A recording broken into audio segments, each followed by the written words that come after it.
Hello, my name is Banks Halfrick. I'm here at the Winter Park Public Library, physically, virtually. I am on YouTube, I am on Facebook, and I am on X. And you can, if you're watching us right now, you can watch us from there. So what is this? Life Screenings. Life Screenings is a film festival where our tagline is basically, um, we look for films that show a world we want to live in. And today we have 7 films. We have some of the filmmakers here too. Matthew and his brother Nicholas are here. You'll see that at the end. They're actually live here. I do have other filmmakers. If they come in, I will bring them on also. So this is a virtual and this is a live event. Virtually, the great thing about live screenings is we show the films from around the world. Then we bring in the filmmakers through a StreamYard, which is kind of like Skype, but it's not. It's StreamYard.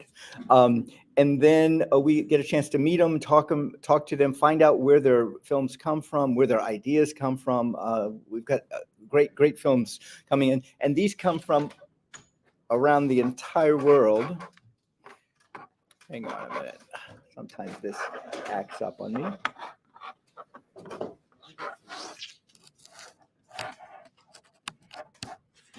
That's okay. If you want, yeah, you can keep going over there. Oh, no, go that way. Yeah, perfect. No worries. Occasionally we will black out. Sorry about that. That happens. There you go. You can sit there. Is that too close to you, or yeah? You're going to be right up into their faces, so you'll be able to touch them, I think. Our films are from around the world. Our films show a world we want to live in. Our films genres are from animation to documentary, from advocacy films to narratives to love stories, films from all over. So with that said, let's get started on our first one and enjoy.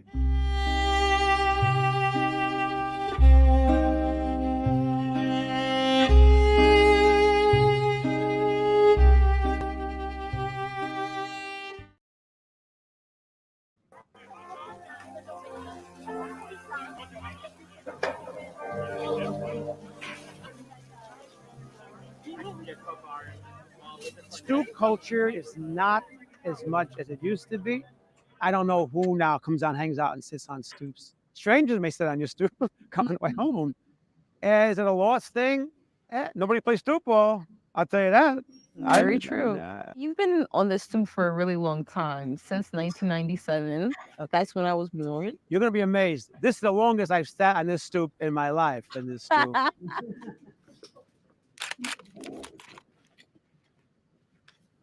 So how long have you been living in Brooklyn? My whole life, 67 plus years. I never lived anyplace else.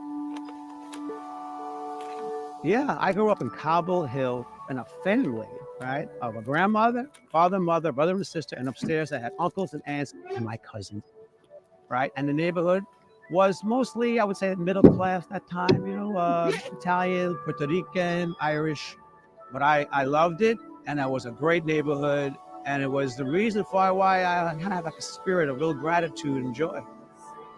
So decorating the house outside was a big deal for his family. Yeah. So his mom, this is all handmade stuff. It's very Italian, right? Italian family have to do everything all together, all at once. Our engagement. It's a story, man. It's a Brooklyn story. It's an American story. This is me as a baby.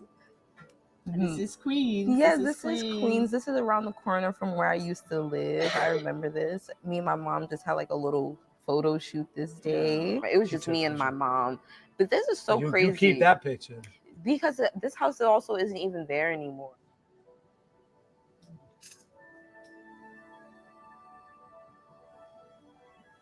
Seeing high-rise buildings on Jamaica Avenue is a bit perplexing. Small neighborhood places kind of are vanishing. Mom and pop shops are disappearing. They're trying to even rename it. Even in Jamaica. It could call it downtown Jamaica. Just little things like that. So what is the neighborhood like now? Nobody's outside. When I grew up, every stoop had somebody on it playing in the street, like a stoop ball, fist ball, box ball. Yeah. The ball's in the name, you played it. But other games too, like Ringo Livio, Hot Beans and Butter. Games I don't play anymore today. The Yeah. streets are kind of quiet. Did you play Jack? Jacks, that's a girl's game. All right, all right, all right. My mom I don't want to be loves that sexist here, game. but I was a ball player, man. I'm telling you. We broke many a window. Well, that was my childhood. Yeah. I didn't know I was going to go blind. When I was 24, they told me. I'm so happy I did so much in playing those games and being involved, and it sustained me now, and I found other ways too. You're doing what anybody would help a blind people do when he gives up to the person, okay? Yeah. Holding my stick up, I'm holding your right arm. Wherever you turn, left, right, drop down, that gives me an idea. We're getting past the book. Hi. We're getting past most of the brownstones now, right? Yes. Are we close to the how do I know what is happening? Well, there's ramps, right? They'll tell you what driveway may be. Yeah. Right? Does the concrete sound different, like from like the street? It's feel more than sound. When I put my stick over the edge, Yeah. it's hitting, right? So you can Yeah. tell, gradation, slipperiness, corners have drop-offs. Right. The pound is just telling me stories, right? Yeah. The ground. This is the place where the bodega used to be. Nice. I would say at least 10, 12 years ago, that bodega's been gone. What does it look like to you? I know what it feels like to me. Yeah. I've been there a few times to buy stuff. So this restaurant is very modern, very new age. It has this real nice blue, green, floral kind of wallpaper. Back in the day, it was a tight, small little bodega. I never went down the aisles. Yeah. The man behind Mr. Juan, he would go get the food for me. But he was a wonderful man, went to our church. Still see him now and then passing by. It was a family-run business. Family, I knew his wife, I knew his children. I was the confirmation man for his son. That is a story about gentrification right there in a nutshell. And inspired me to write a poem. There used to be a bodega on the corner of my block, just minutes from a supermarket line with endless stock. But the last time Mr. Juan clasped his weathered storefront lock, the neighborhood was something good to the ticking of the clock. For 17 enduring years, you knew he would be there. A loaf of bread, some milk to paint my laugh, a smile so near. Come up short, no problem. Next time you can pay. But let me know my next time, because tomorrow is today. Beautiful. Thank you for sharing that with me. I love poetry, but didn't write poetry until I lose my sight. When you're blind, you have to create the world around you. It's metaphorical, but now everything I have to experience is through my imagination. Can you tell me what you noticed and what you experienced when you first started going blind? I was about 24 years old, and I'm starting to notice night blindness, all right? And then peripheral vision. They mapped my retina, they sat me down. They said, Jimmy, you're gonna lose your sight. You have an uncurable, untreatable eye disease called retinitis pigmentosa, and it leads to blindness. Imagine having to tell somebody you're gonna lose your sight. I felt for that person. And progressively, year after year, I would see less and less. By 44, I was blind, legally blind. I'm a father, I raised my children started helping me get around. And just like I kept on adapting. I said, okay, I'm gonna take the blindness and I'm gonna make a poem out of it or play music. Because I'm an optimist and my main thing in life is to share who I am. And if I gotta go through life not seeing anymore, I'll make you see the world through my inner light, all right? I just like that. And I would say I'm a better person because I'm blind. Better. Yeah. When you're blind, you gotta be in the moment. If I cross the streets without listening, I wouldn't make it. Once I get the stick, it's like Moses in the Red Sea. I come to help you. I meet Diane in 1980. It was about the same time I started to lose my vision. So many times I've used this line, she blinded me with her beauty. So he took and developed himself. So he could still take pictures for a long time. Tell me all the things that you do. They all go back to sharing who I am. So I worked at the post office 20 years, but by 2000, I pretty much lost my sight. My wife said, Jimmy, you're going to go teach. If you want to call me anything, I'm a teacher. The poetry, the music, all comes to me. I wanted to share what I know with other people. I like to know, in your 26 years of life, now the things you're interested in, the things you do. So I'm in school for film and psychology. I write narrative stories. I write poetry. I write music. I take photos. What do you write about in your poetry? I feel like I write about my existential dread in life. Wow. Okay, on that note, I'm not going to let that hang. You have to elaborate what that means to me. There's a lot of ups and downs. There's a lot of hard experiences and things to cope with, you know. Poetry is like a release. So it's a way to get my feelings and thoughts and emotions out on paper. You said life is tough. Tell me why you think life is tough. Honestly, I faced some challenges with poverty, and that showed up with like how I lived and moved around a lot, right? Like I didn't grow up in the same place for years and years, and I had to foster hyper independence. Growing up with a parent who battled mental health issues, and also how that like affects, you know, how you raise your children and just how you interact with them. That did lean into my interest in why I study psychology in the mental health field. Are you proud of yourself? I am. You should be. Thank you. Nobody goes through life without facing difficult, but you have a spirit that can be touched. Shanae, I'd like to hear one of your poems, if you can share it. I'm sorry, I'm getting nervous. Window to the soul, do you see me eye to eye? Anguish on the shelf, do you notice walking by? Reaching to touch the souls, the ones that are made pure. Okay, I think I messed up. Nobody knows that but you, I think I messed up. But there's nothing unnatural about you being nervous about sharing a very deep poem. You know, when you're blind, you don't see people. So it's like you could have 10 people here, you can have 2. See, if you close your eyes, it connects you to who you are right inside. You go right to those lyrics and you're going to hear them and feel them. We meditate, we kiss, we close our eyes. I think it brings you to another deeper place. Try that. Try that when you recite. So this poem is called Window to the Soul. So, window to the soul, do you see me eye to eye? Anguish on the shelf, do you notice walking by? Reaching to touch the souls, the ones that are made innocent. Hope and purity could cleanse the dirt your soul's been dishing. You're more than you've been given. Take it, leave it, or risk it. The more you try to chase it, it leaves you gone in the distance. Hold on to those who love you. They'll never leave you alone. The decisions you make, it's yours. They're only for you to own. That's it. Beautiful. That's perfectly titled. This is Witness to Your Soul. Did it help your high school? Yeah, I liked it. Yeah. Thank you.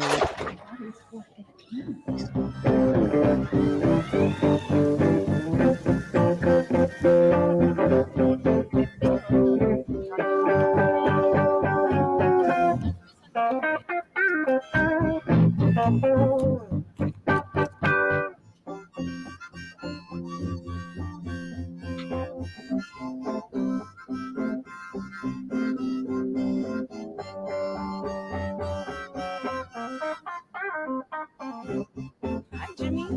Shania. Yes. Good time on 27. Right. Graduate in December, right? Yes. You are in Brooklyn now. I live in Crown Heights. I'm pretty new to this, but I've been out here for 3 years, since 2020. Right during COVID, you come. Yes. Nice choice. So how do you think, as a community of New Yorkers, that we can preserve our neighborhood? You tell stories. You become part of a community. The neighborhood is changing all the time. You can live in a city and not know your neighbor, or you can want to know your neighbor. And being blind is an open doorway for anybody to come help me, and then I get to know them. It means a lot to me, and it means a lot when you need help. So you're building a community, a brotherhood of people. I think I'm still building my community and figuring out what that looks like. You're in my community now, Yes, right? I hope so. definitely.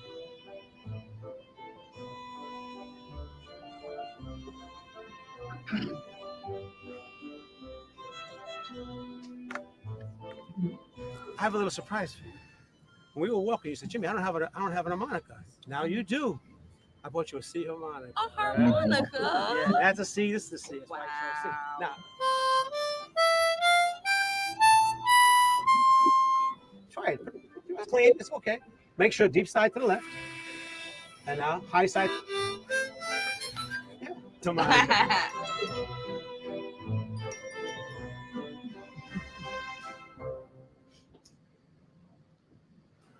And we are back, and we have a full house here. If you have not signed in, I'm going to pass it around and have everybody sign it in.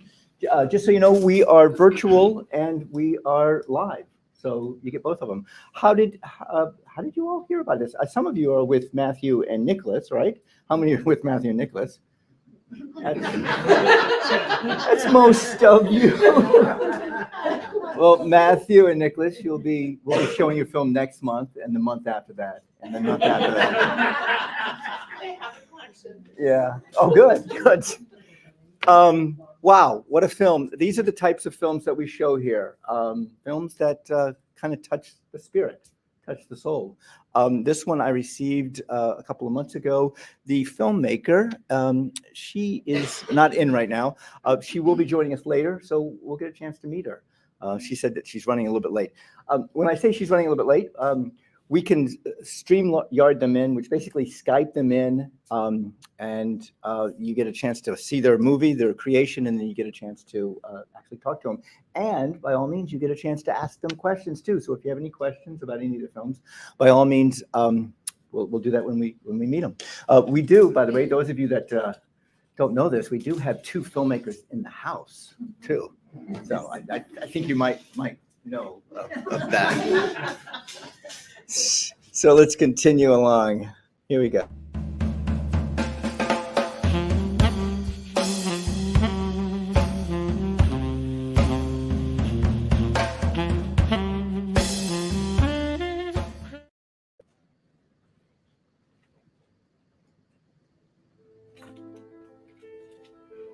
أنا إلي 14 سنة بشتغل باليوتيوب، بس ما كان هيك الوضع دايما.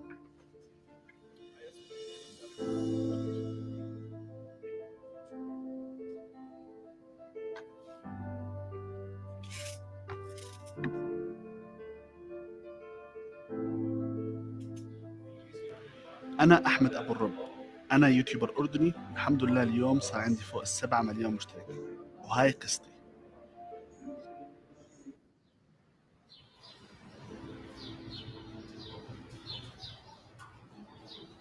كنت أدرس في مدرسة الإمارات. المدرسة عدد الطلاب فيها قليل، ما كان عندي كثير أصحاب، يعني ما كان في كثير ناس بيشبهوني، فما كنت كثير اجتماعي مع الطلاب اللي معي في المدرسة. الإشي الوحيد اللي كنت أقضي فيه وقتي هو إني أحضر فيديوهات يوتيوب. كنت كثير أحضر فيديوهات يوتيوب، ومع الوقت صار عندي حب لليوتيوب، وصار عندي شغف، وصار نفسي أكون يوتيوبر.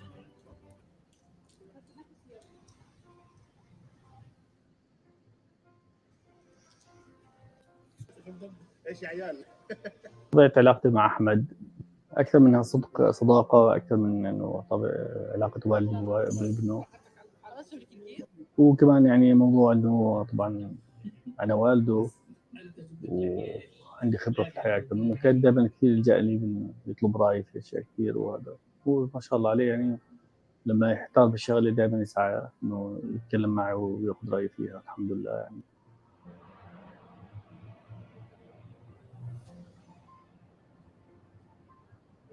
بنفس الوقت من أنا صغير أنا كتير بحب الكمبيوترات، حبي لليوتيوب زائد إنه أنا أصلاً بحب الكمبيوترات، فكنت أوريدي متعلم مونتاج من أنا صغير، كل شيء صغير، فهدول التنتين مع بعض قناتي الأولى عملتها أنا عمري 12 سنة، قناتي الثانية عملتها وأنا عمري 17 سنة. كان صار لي فترة عم بفكر أفتح قناة بس بضلي أأجل لأنه الموضوع صعب. متى اللحظة اللي خلص كنا طالعين نتغدى في مطعم ويمر واحد من اليوتيوبرز المعروفين في الوطن العربي حاليا، كان له جو مشهور والناس تصور معاه وكان الناس يقولوا هيو أجي هيو أجي، فحسيت هيك الشهرة يعني حلوة. طبعا هذا الزلمة هلا صار صاحبي اسمه توبس. بس هديك اللحظة بتذكر رجعت على البيت شفت قديش معي فلوس، شريت بكل الفلوس اللي معي كاميرا، وكانت كاميرا أرخص كاميرا موجودة بالسوق سعرها 400 درهم، وهديك الكاميرا اللي بلشت فيها يوتيوب.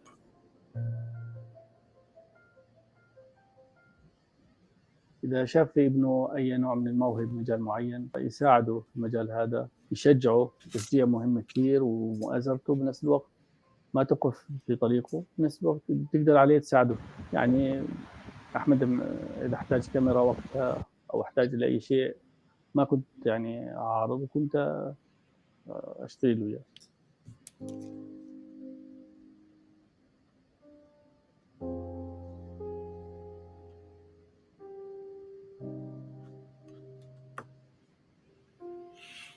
المجتمع اللي حوالي كلهم طلاب هندسة، كلهم شباب منطقيين أكاديميين جدا بدرسوا كثير.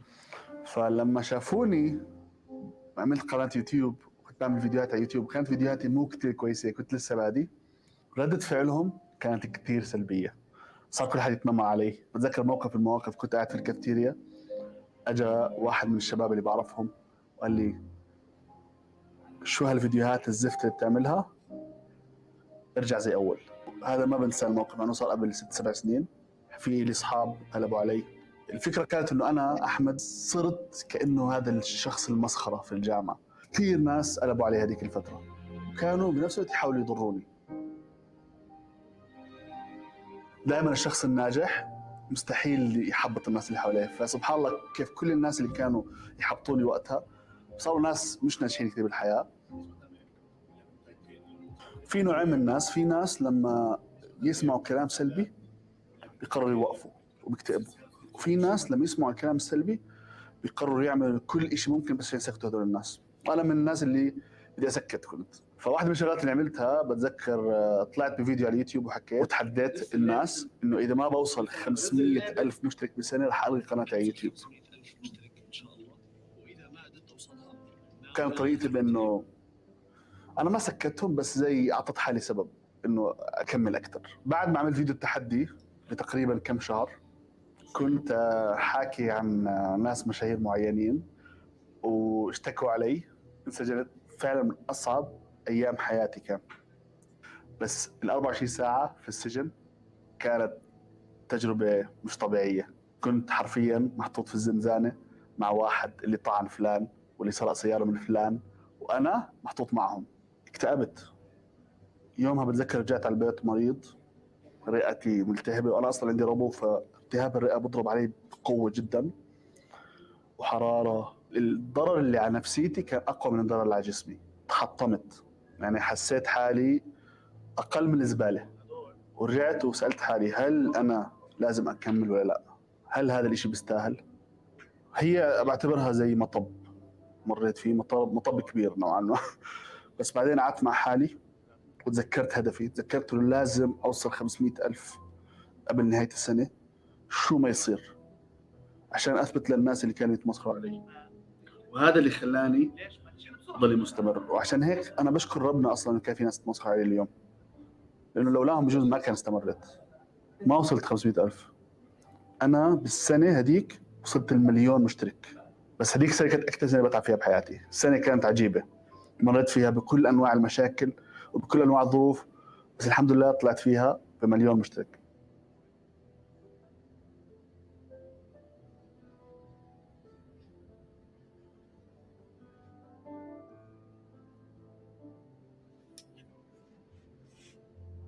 كنت انزل كثير فيديوهات، يعني اذا مش كل يوم، يوم بعد يوم. كان كمية الطاقة اللي فيه مهولة. اسلوبي كان الحمد لله كويس، ومونتاجي كان ممتاز. فالمونتاج الممتاز، اسلوبي كويس، مواضيع كثير تهم الناس في اللحظة مع تنزيل سريع. هذا كان السبب أتوقع، طبعا بتوفيق رب العالمين.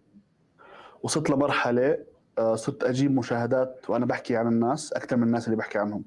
فأنا كنت أشهر اليوتيوبرز لما أحكي عنهم، فصرت أسأل حالي ليش أنا أضلي في ظل هدول اليوتيوبرز؟ كيف رح أصير يوم الأيام أكبر من هدول اليوتيوبرز إذا أنا بس بحكي عنهم؟ فحبيت برضه أفرجي الناس قدرتي على صناعة المحتوى بمحتوى.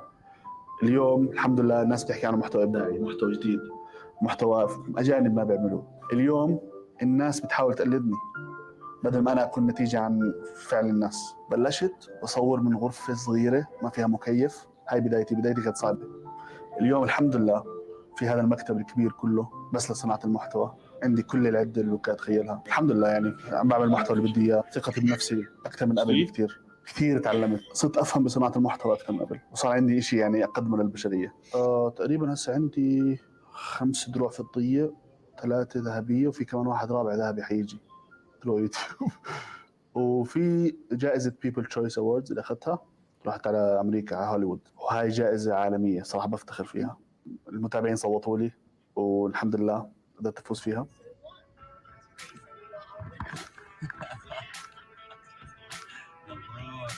اليوم الحمد لله عندي 7 مليون مشترك وعندي أكثر من قناة.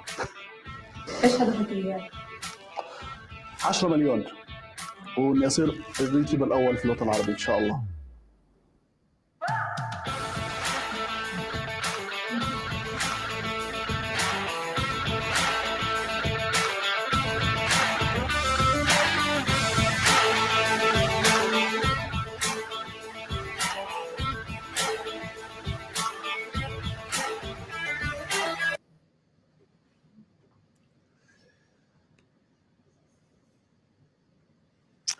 And we are back. So that film came from Jordan. And I get films from all over the world, China, Jordan, Middle East, Europe.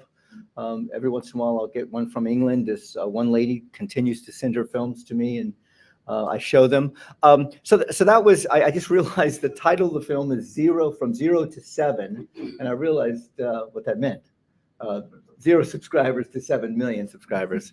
But yeah, that was a film that I received 2 months ago, and I hung on to it to show it today. But yes, we do not have the filmmaker here, so we will move on. Let's get to the next one.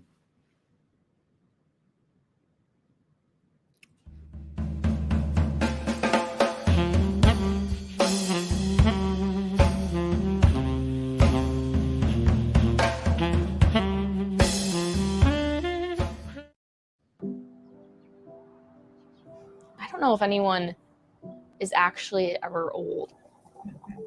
My dad always says he never grew up in his brain.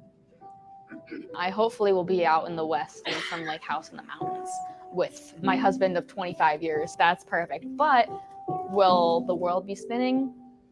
Who knows?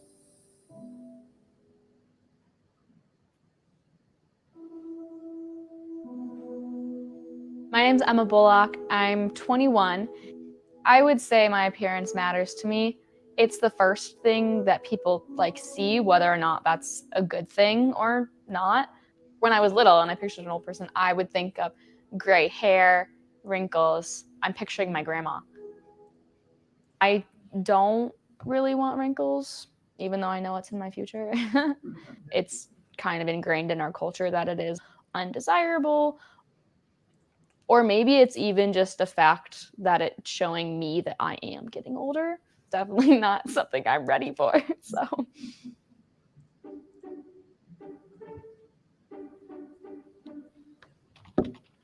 I'm William Chopik. I'm an associate professor of psychology at Michigan State University. My lab studies how people and their close relationships change over time. Some of the reticence towards aging has to do with society's beauty standards and a preoccupation with feeling young. So everyone wants to be thought of as young. No, your boy Carter, Simon, Kyle, and I have been friends for about 11 years, and we live at college together. Old man us is like a scary idea. Bro, just imagine us like all like gray hair, chilling at a bar, getting some drinks, catching up. That's crazy. That'd be wild. Old Man Carter would be crazy. Who's getting a walker first though? That's a real question. All right, bro. All right. Oh, it's true. You threw back up.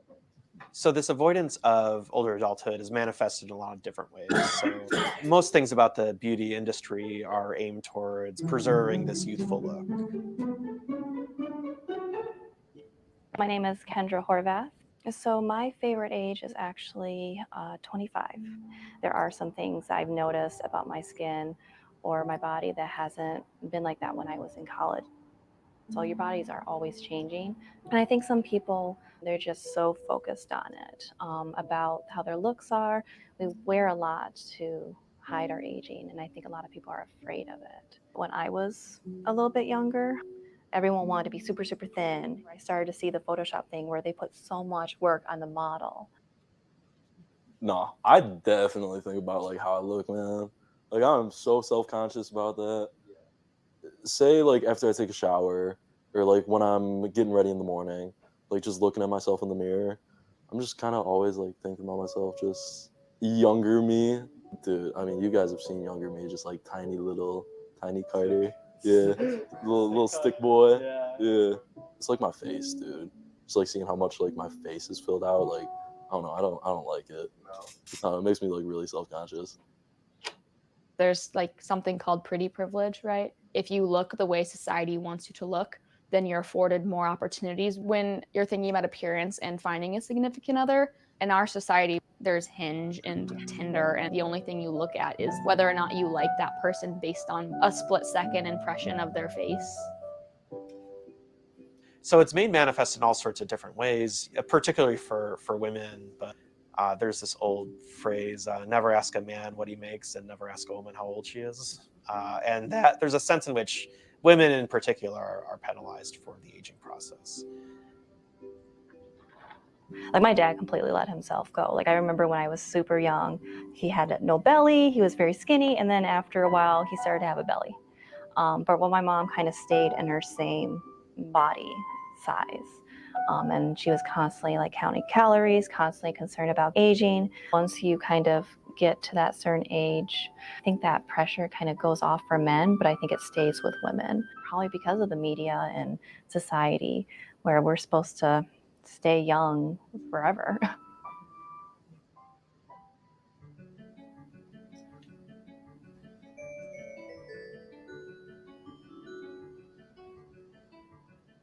My name is Cheryl Caesar, and I'm 64.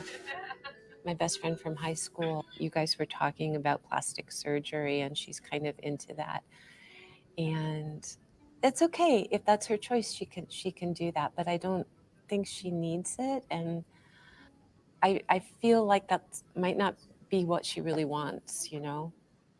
There's all sorts of things where people try to embrace a youthful look, one of which is plastic surgery. The vast majority of plastic surgery is geared towards making people look younger. I'm definitely not going to do plastic surgery because I don't have enough money to afford that. Plus, it just doesn't look natural. So I think I'll just deal with aging instead of trying to fight it.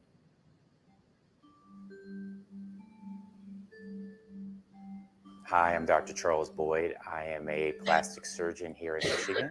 I think I feel young, and I think what I do keeps me young.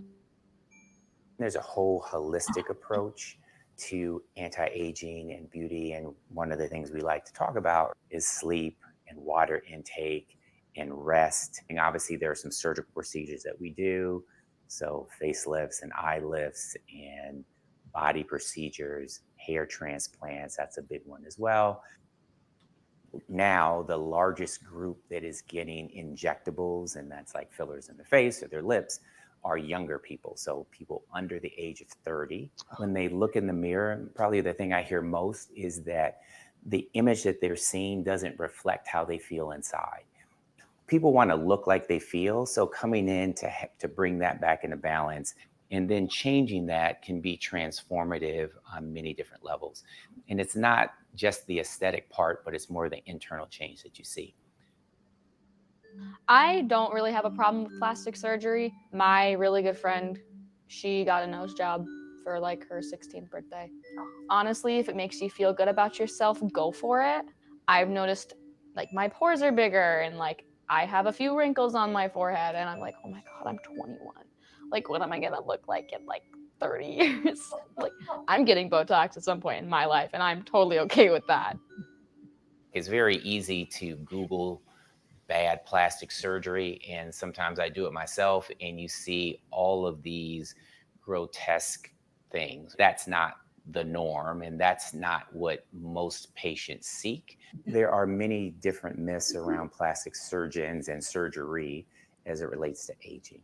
There's myths that it can fix everything. Well, if I have plastic surgery, then I no longer will age, and I've arrested that process, and I'm going to stay 21 forever.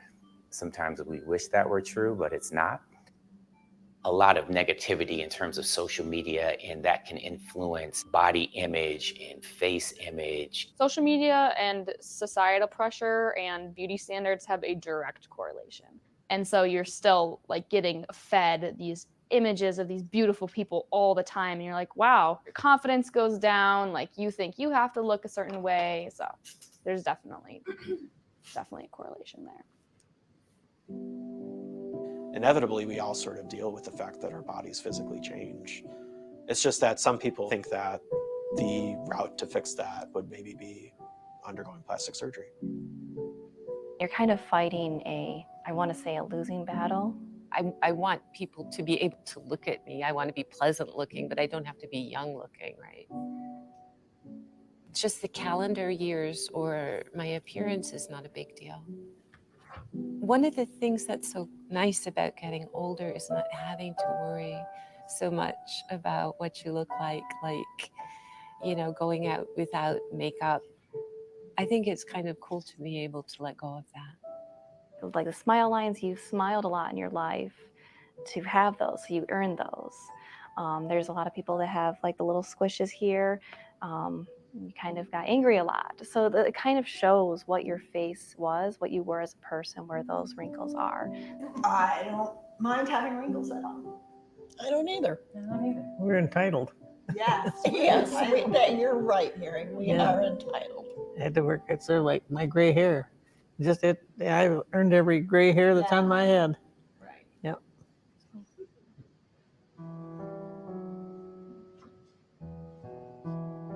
Can we stop and talk about aging, please? Yes. I think that's an ideal one to talk about. All right.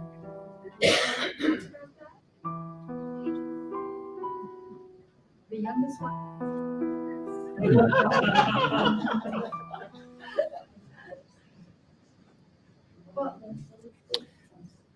And from the Peanut Gallery, we want to talk about this topic. What do you want to say? Well, I just was looking at this and I was thinking, because I'm coming up to my 80th birthday next month. And I'm thinking about how is this, I mean, everybody was, I think even in my generation, interested in, well, no, I don't think they were. Now that I think about it, I don't know. Is there anybody here who grew up in the 60s like myself? And it's like, yeah, there was always the pressure on women, especially because you had no rights at all. And it seems like that if you had some looks, you got picked for things that other ones that didn't get. Like I was a flight attendant from 67 to 72.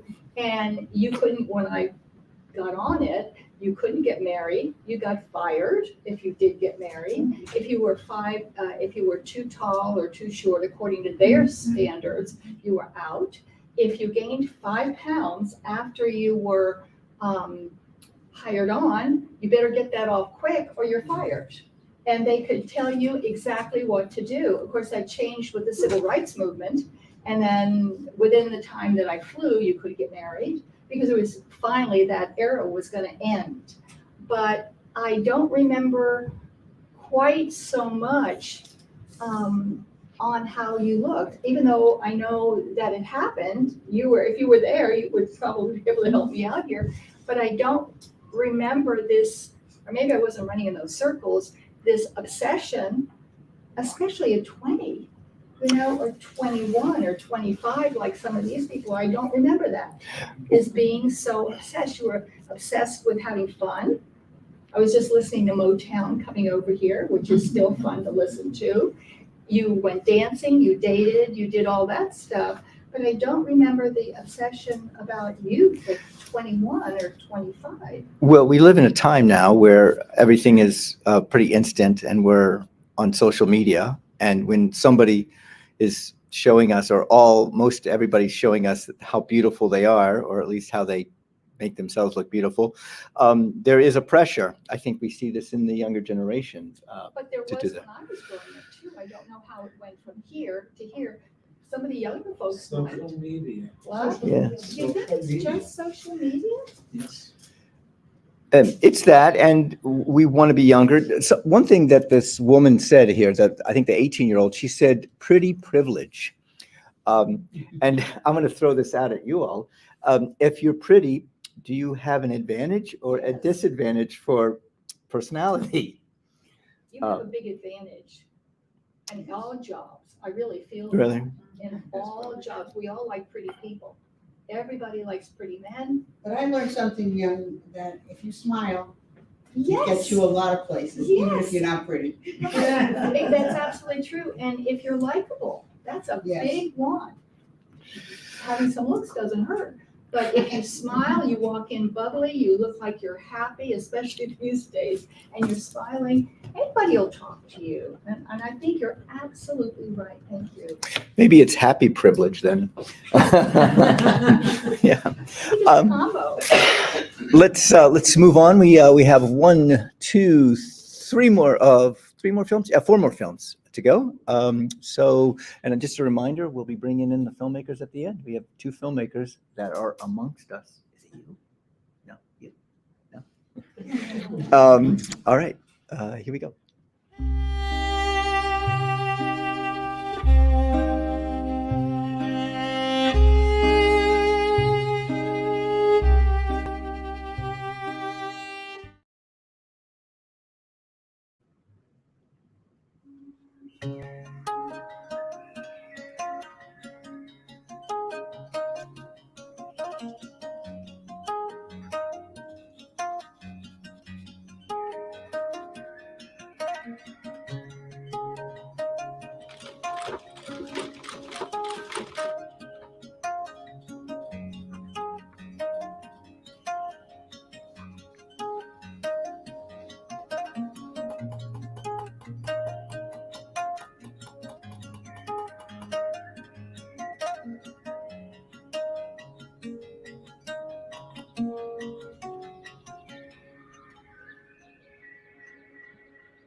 Tutto è partito da questo posto. Questo è un ex ricovero di attrezzi.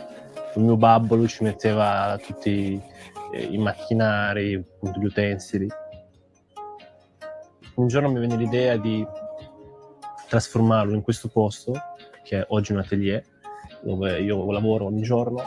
Io arrivo qua, accendo la stufa, faccio caffè e poi parto a fare le mie creazioni.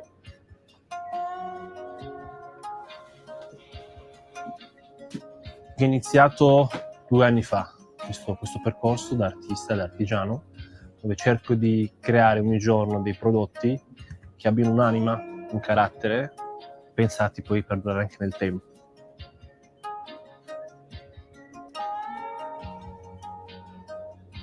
Ogni giorno cerco di trasmettere tutto quello che posso sui miei prodotti, quindi sacrificio, la debolezza, tutto quello che poi in realtà sono io.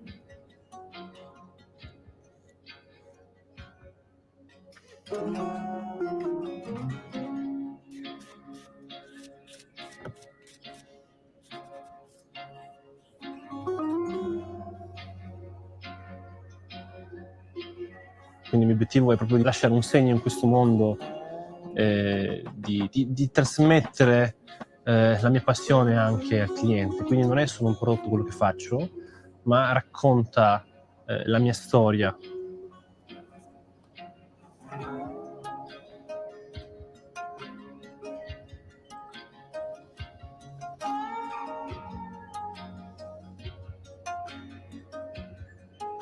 cerco di fare prodotti basandomi sul passato, quindi utilizzo dei materiali del passato, uso gli attrezzi del passato.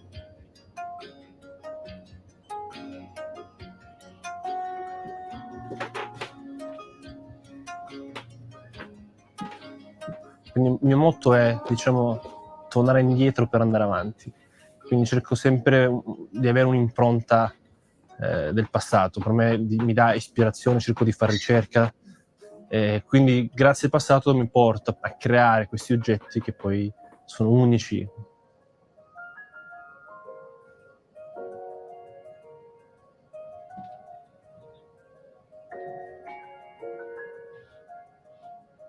Cerco sempre di non basarmi sulla quantità, ma sulla qualità, perché ogni prodotto necessita di una tempistica, di una lavorazione, quindi richiede del tempo. Sono tutte lavorazioni manuali, in questo caso dalla pelletteria, dal taglio, da ogni singolo punto viene realizzato a mano di ogni prodotto.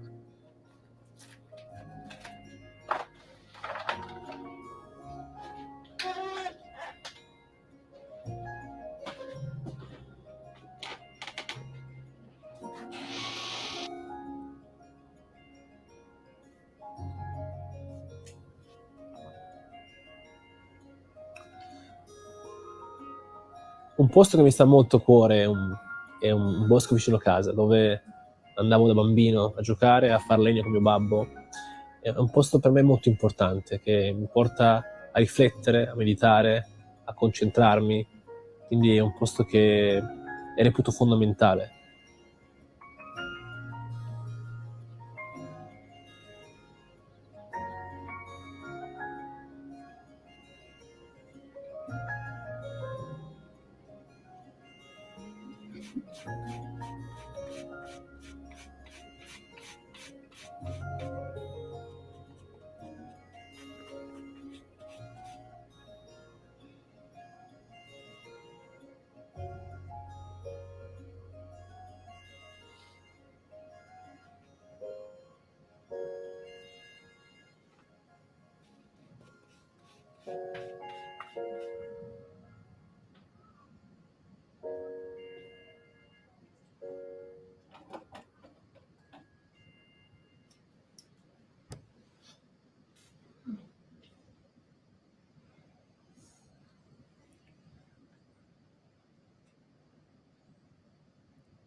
And we are back. That was from Italy. I love the title, Going Back to Move Forward. Wow. Yeah. So what did you think about that one?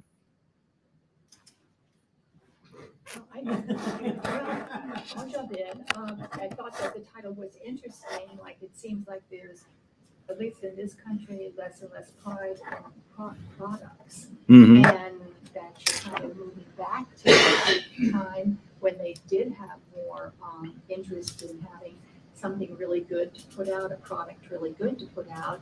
And you kind of have to go back to go forward. Maybe go to some of the older ways to actually develop and move forward. What do you think?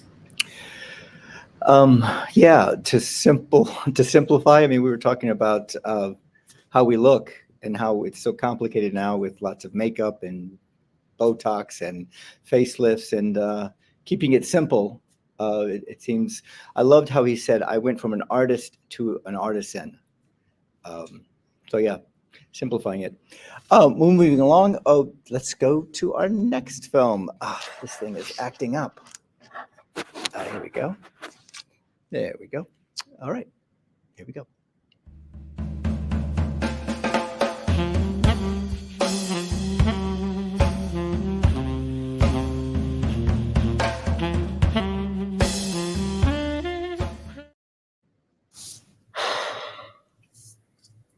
Do you want me to like say hello? My name is Madeline, or like? Yeah. Okay. Okay.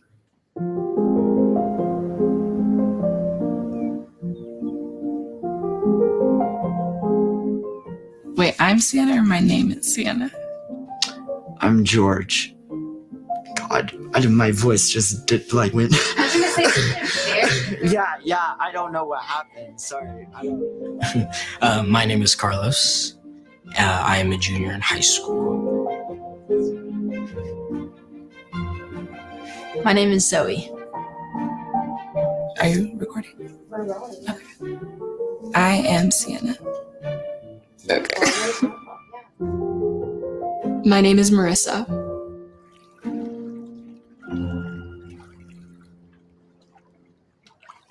I feel like I have very high emotion levels. Like when I'm happy, I'm really happy. And when I'm sad, I'm really sad.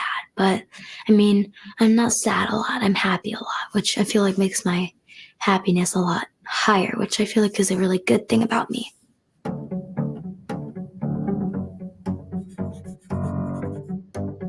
I've definitely become way more introspective these past few years, and finding myself in the hobbies that I enjoy has been really enlightening.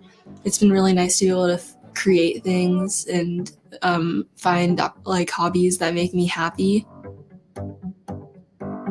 Just be your own person and don't get people to try to like you, because I feel like I had that problem. I used to worry about other people before me and then I wouldn't be okay. I think I'm becoming happier with myself because I'm finally accepting myself for who I am and liking the things that I want to like without worrying about how it will affect me with other people. What I want to focus on really is just being living in the moment and not cherishing, but making the most of life and living it to the fullest, because I just want to have the best life I can possibly have.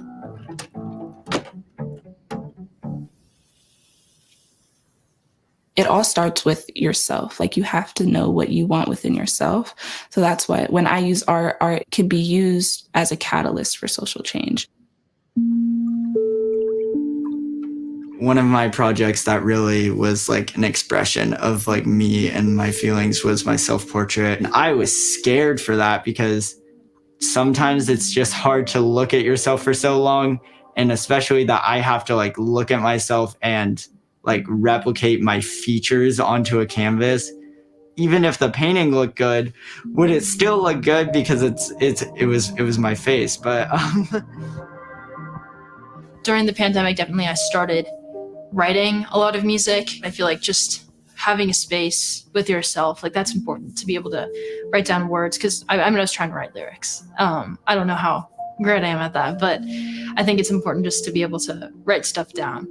It starts with a feeling. It starts with something that I feel inside, something that I want to give it a place to live, not inside of me, because I don't want to hold on to that anymore. And the process of creating something allows me to put that thought, and I'm thinking about it, put that energy into something else, and then I'm able to release it, let it go.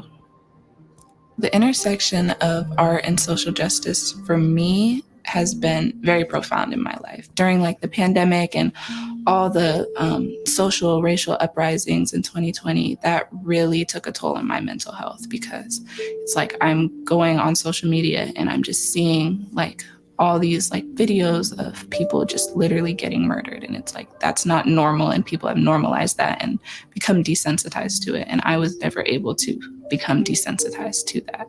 So that really took a toll on my mental health and forced me to really take time to learn about myself, learn what I'm okay with, what I'm not okay with, what I can do to feel better. But it really did allow me to get to the point I'm at right now.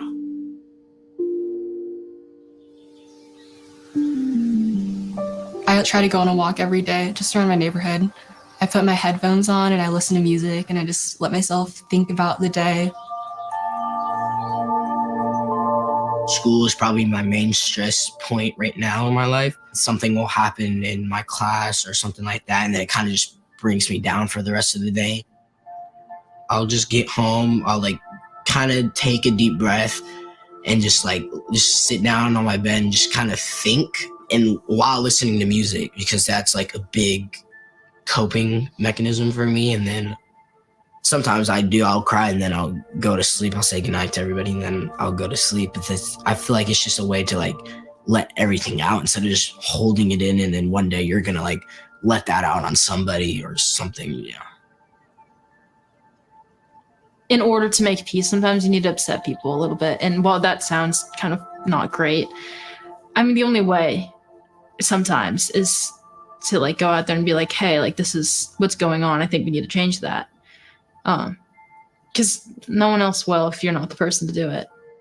A few years ago when I was finally trying to figure out who I was, and that was a different path as some of the other people, that made me feel like I was an outcast, made me feel like I was different, which being different is good. We're all different. And the people who don't accept you for being different are people who are probably struggling with that too, who are struggling to find themselves. Always be kind to everybody because you don't know what they're going through. Make sure that you're feeling okay, and if you aren't, just talk to somebody about it, because don't cage in the emotions, because that can just make it worse.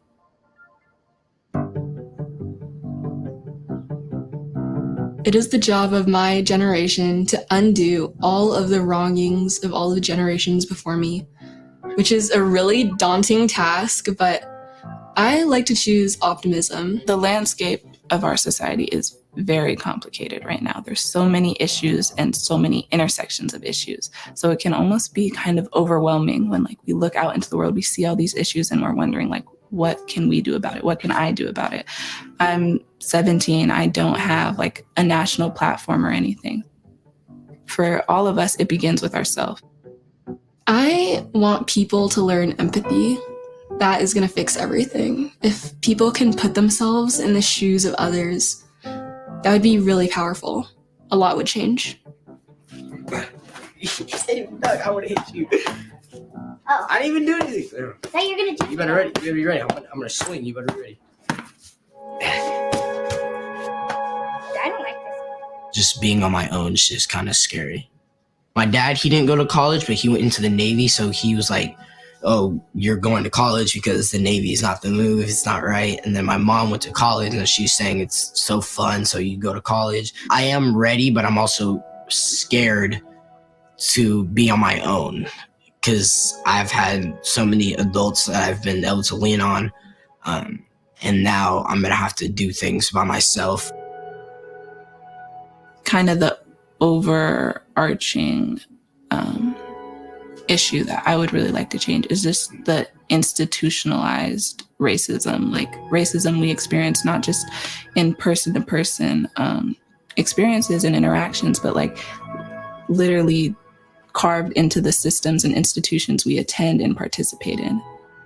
I'm excited to vote. More excited to vote than I was to get my driver's license. My generation, I'm hoping that a lot of change will hopefully be made to kind of make it better for people all over the nation, also all over the world. And I'm excited for my generation to slowly become leaders and activists.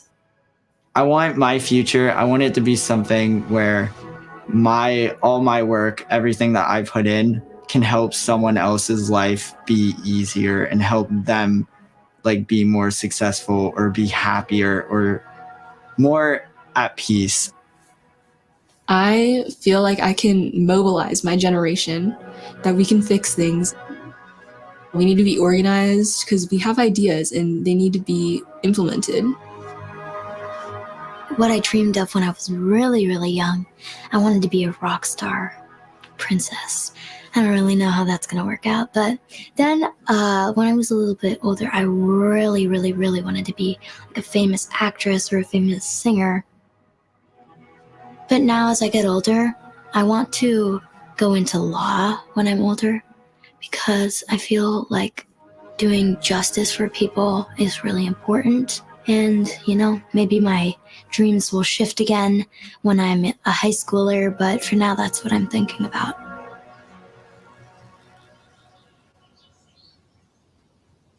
Is there any more interview people today? No, you're the end. Save the best for last. Yeah, of course.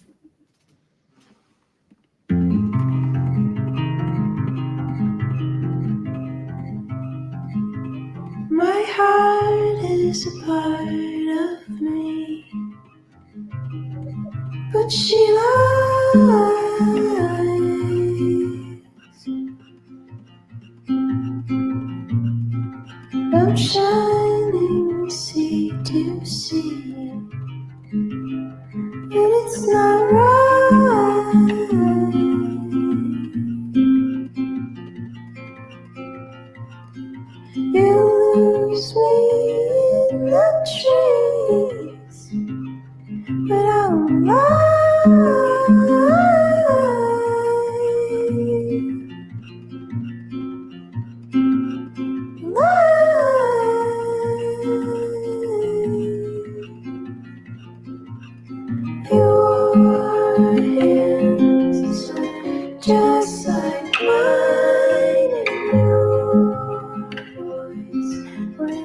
into my spine when I was just a gleam.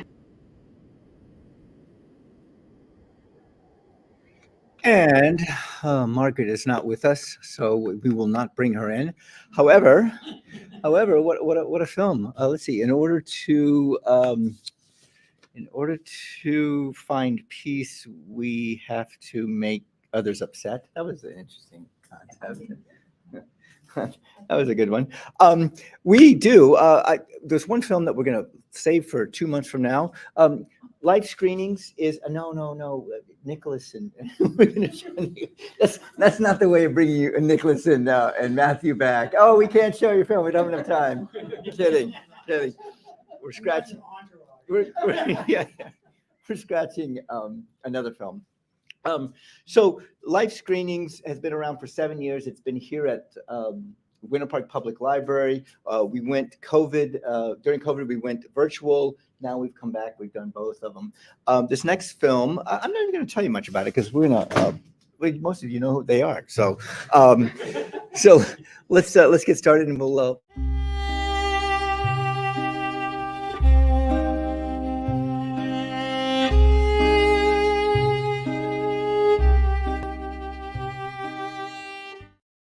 Let's try that again.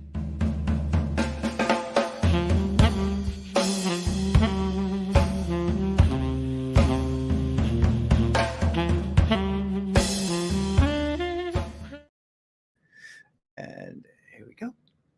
I'd love to think that there's two very young men here, what you thought about that. Do you feel the way these ladies did, or gentlemen on this? The Art of Growing Up. Yeah, I think it's a really stressful time in life, especially because I kind of equate it to parenting, because it's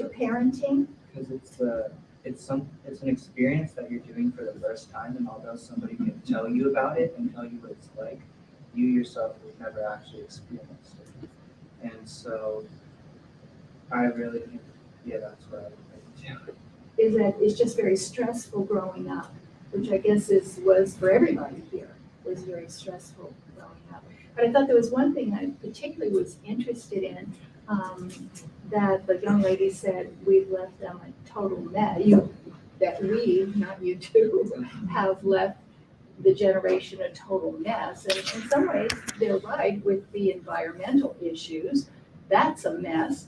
But I don't think, there's actually, believe it or not, been a lot of strides you can't, what I went through, you will never have to go through, or any young lady will ever have to do what I went through.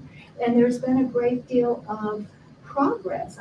I'm going to do a little plugging right now. I just published a book called Vietnam from 35,000 Feet, a Stewardess Story, based on true events.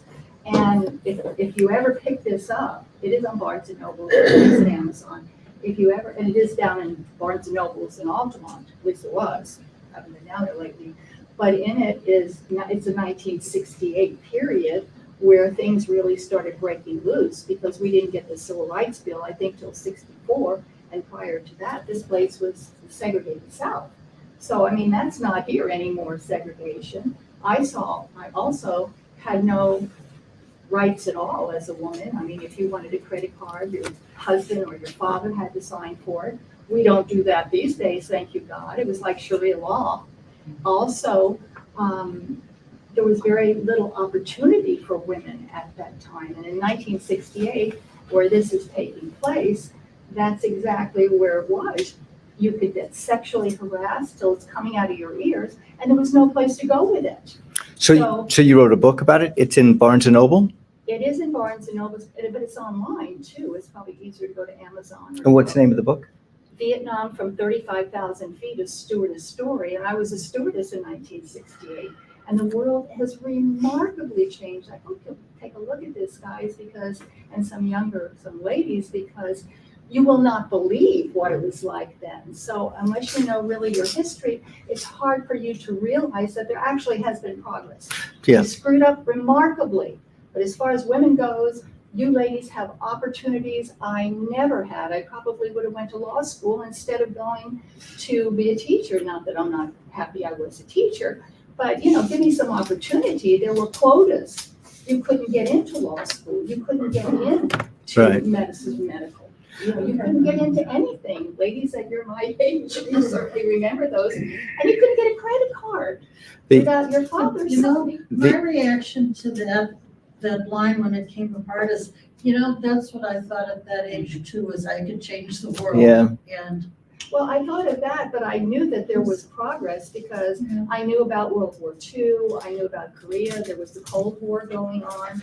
I was at Patrick Air Force Base when the Cuban Missile Crisis was going on, and I thought, oh, I'm going to go at 18. Oh, here we go. We're going to be dead by now as the Russians come in and all these soldiers are bivouacked at Patrick Air Force Base. And I look out the window of the job I had, and the place is filled with soldiers, which we kind of like, but not in those circumstances. And I did like the optimism of the kids, but we were all optimistic the at that age. 60s was amazingly optimistic. They felt they could change the world, and they did, and we did. Yeah.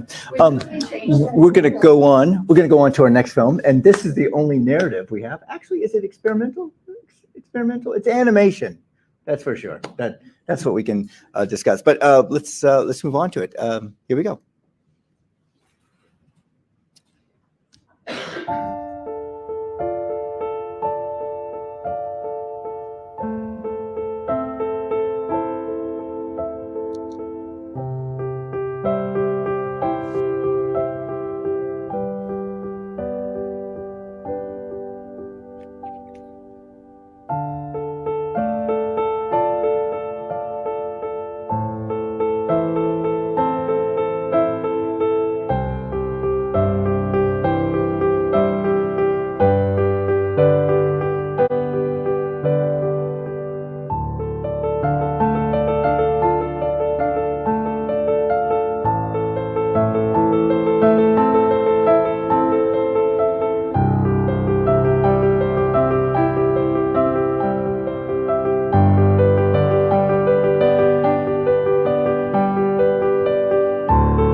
McTwins, I like that.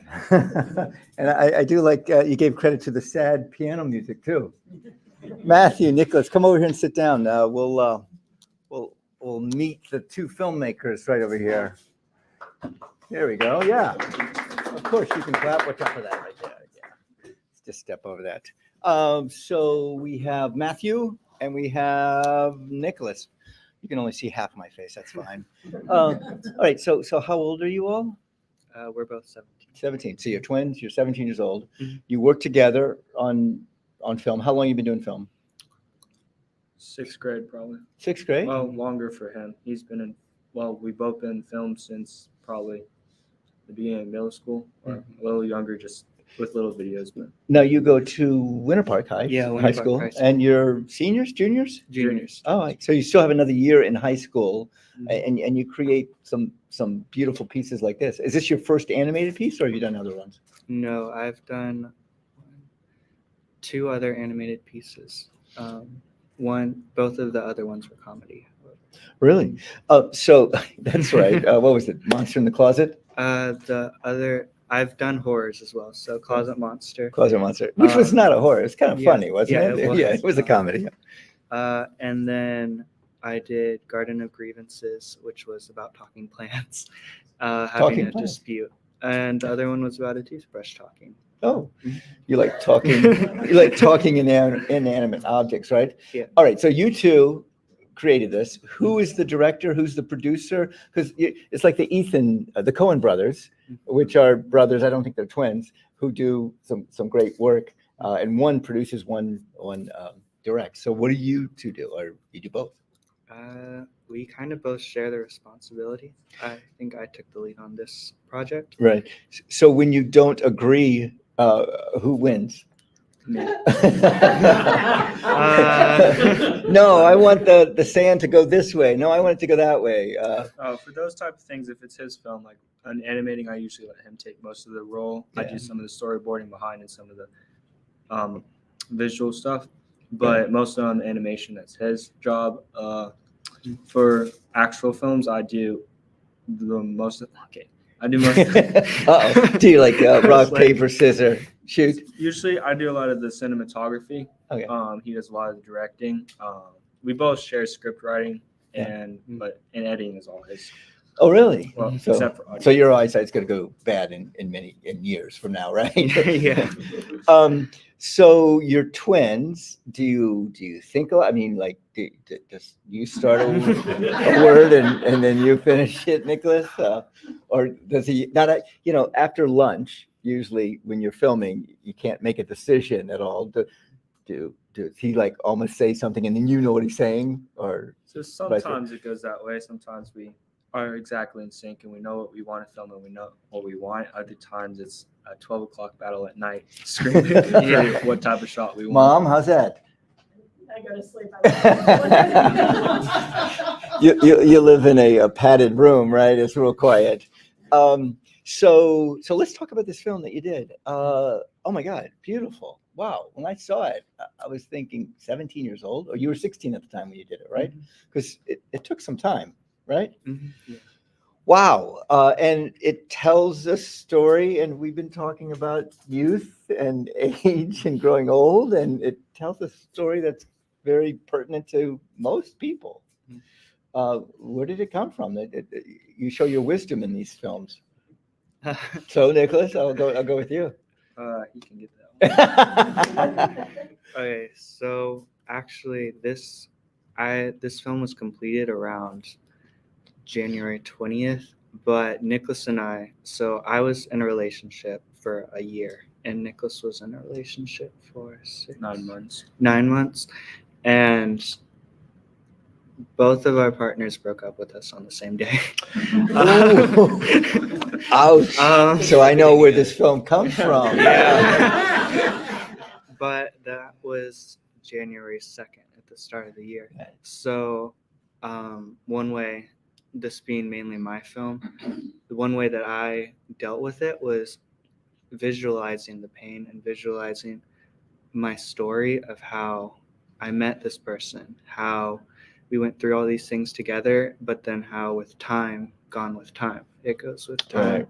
And you'll notice that it's a sand clock, and they can be flipped back over. It just restarts. Oh, and at the end, you did still have some sand in there. Mm-hmm. Yeah. So I think what you're saying is there's still a chance to get back. Mm-hmm. Yeah.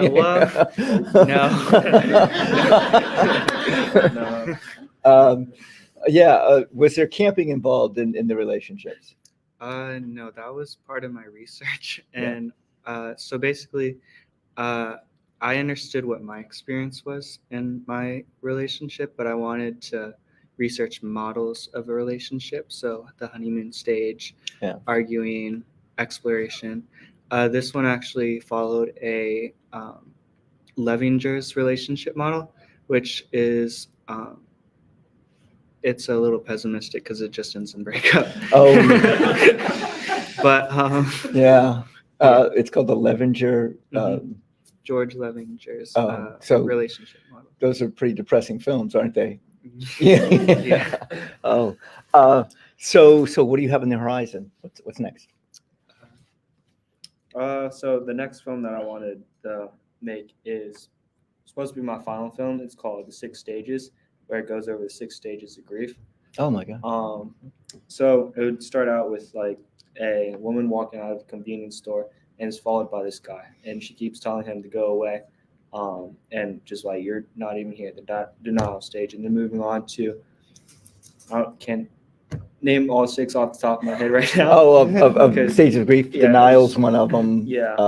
Bargaining. Bargaining is one. Yeah, anger. Anger. So we're just gonna see like this whole thing where throughout the film you see her going through those 6 stages, but you won't recognize it till the end, because that's the first. It just looks like she's being followed by this guy, and it makes the guy look really bad. And it's just this whole thing where I'm trying to set a certain picture in your head, and at the end I'm gonna flip it, and she'll be right at a gravesite, and then they'll talk, and you'll realize at the end that it's all about grief. It's not about someone following her. And eventually he'll disappear, and that's when She lets go. acceptance happens, Yeah. and she lets go. I guess acceptance is last. Wow. So what are you working on, Matthew? You guys are heavy here. Whew. So I will be working with Nicholas on that film, but I'm mainly planning for next year's competitions. I unfortunately won't be able to fit video classes into my schedule next year because of how busy I am with being in a program, the IB program. But I am still planning on participating in our horror film competition at our school, Real Short Teen Film Festival, Fame. Which the Real Teen Film Festival is here at the library, and we do this once a year. Yeah, I was one of the judges, and I saw your films. So what happens with this film? Are you sending it out to? It's got into Fame, FAME, Yeah, which stands for Florida Association Media. NE. Yeah, and some E at the something end. like that. Okay. Yeah. Wow, and it's at the state level, correct? Yeah. Oh, first nice. place for drama. Oh, you won first place at Fame at state? In districts. In districts. Yeah, districts. So All right. that's what's going on to state. So is your mom one of the director, producer moms that? I'm craft services. Craft services. Yeah, so usually like when we have films, like we made this film called Cracklin'. I think it was in 6th or 7th grade. No, Ninth grade. It was in 9th grade, and actually our grandparents let us borrow the house. Did you make it spooky? Yeah, well, it's really dark. But she provided a lot of snacks and whatever we needed, like rides sometimes, and we just had all our cast come to the house, and we'd sit there and do our film for like hours. Nice. Yeah. We did a premiere party. You did what party? A premiere party. Oh, So, premiere like, when party. we finished editing, we wouldn't just send out the video. We'd have the actual cast come and sit in our living room. Did you have a red carpet? Yeah. Not exactly, but All right. we had It was pork a great rinds, though, carpet. for the crack. Pork rinds? Yeah. Oh, okay. For Cracklin'. Cracklin'. Oh, got it. Yeah. Brilliant piece. Thank you so much. Keep producing. Keep whichever one's producing. Keep directing whichever one's directing. And if you have any other films, I don't show a lot of horror films, as you see, unless there's something just totally good about it, which I don't really know. I haven't seen one yet. Actually, I did. We have a 1-minute film festival, and it was a horror film told backwards, and it was very unique. Yes. So thank you so much. Thank you so much, Matthew and Nicholas. Yeah, wonderful. You can clap if you want. Thank you. Yeah, the filmmakers are here. We either have them here or we have them online today. We did not have any online. I'm so sorry about that. Where we go from here next? We have, hang on a minute, let me get. We have May the 25th is the 1-minute film festival.